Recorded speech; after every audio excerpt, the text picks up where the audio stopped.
आप देख रहे हैं पब्लिक स्टेटमेंट न्यूज नेटवर्क।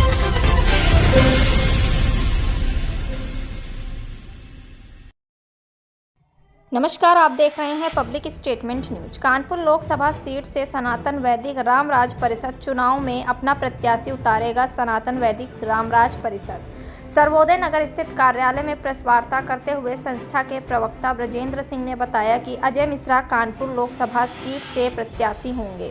वह भविष्य में अन्य जनपदों में भी ईमानदार अच्छे प्रत्याशियों की तलाश की जा रही है।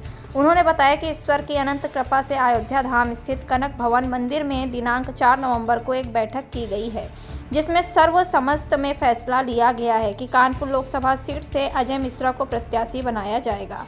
राम राज्य जैसी शासन प्रणाली की स्थापना के लिए सनातन वैदिक रामराज परिषद नामक राजनीतिक दल का गठन किया गया है।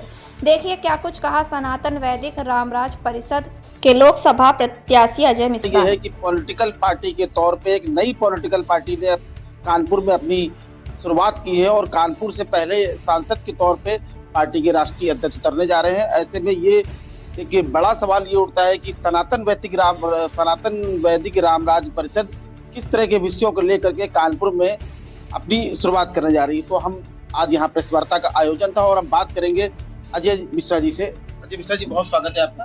जी धन्यवाद आपका। इस विषय को लेकर के आज प्रेस वार्ता थी और क्या एजेंडा होगा?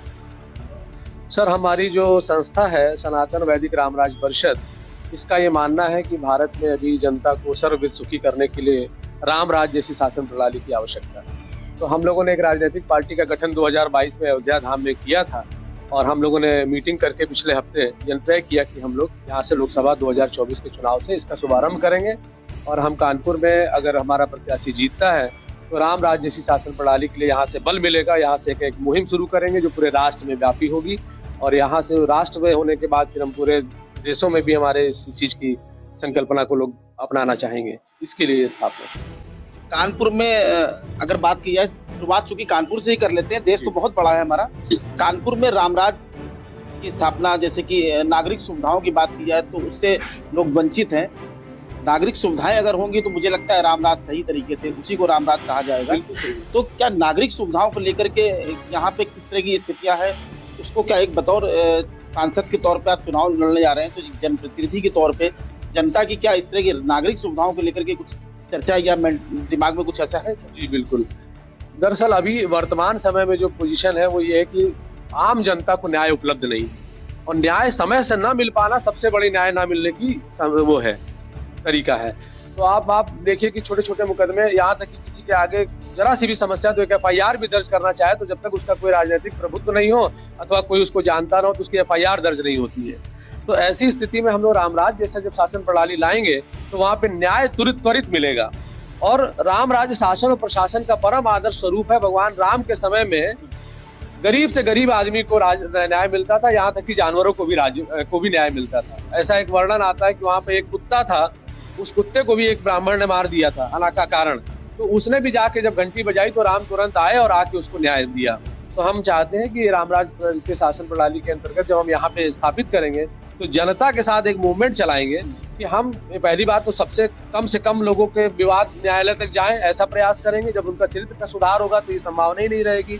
और जब ये ऐसी स्थिति कोई आती है कि कोई बाहुबली अथवा धनबली किसी को सता रहा है तो जनता ही उसका इतना अच्छा वो निदान कर दे कि वो न्यायालय तक हो जाने की बात ही ना आए। और उसके बाद फिर बाद में न्यायालय में अगर मामला जाता भी है तो न्यायालय से भी ऐसी उम्मीद हम करें कि वो जल्दी से जल्दी उसका निर्णय दे ताकि किसी गरीब आदमी के साथ अन्याय ना होने पाए।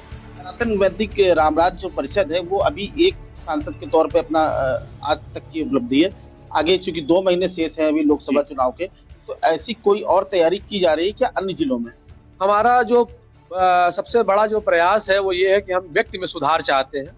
हम अपने संस्था के लोगों के और बाहर के लोगों में ऐसे लोगों की सर्च कर रहे हैं जो रामराज के सिद्धांतों को मानने के लिए तैयार होंगे अगर, और वो चाहेंगे तो हम ऐसे लोगों को अन्य जगहों पे भी उतारने पर विचार कर रहे हैं। उसकी तलाश जारी है।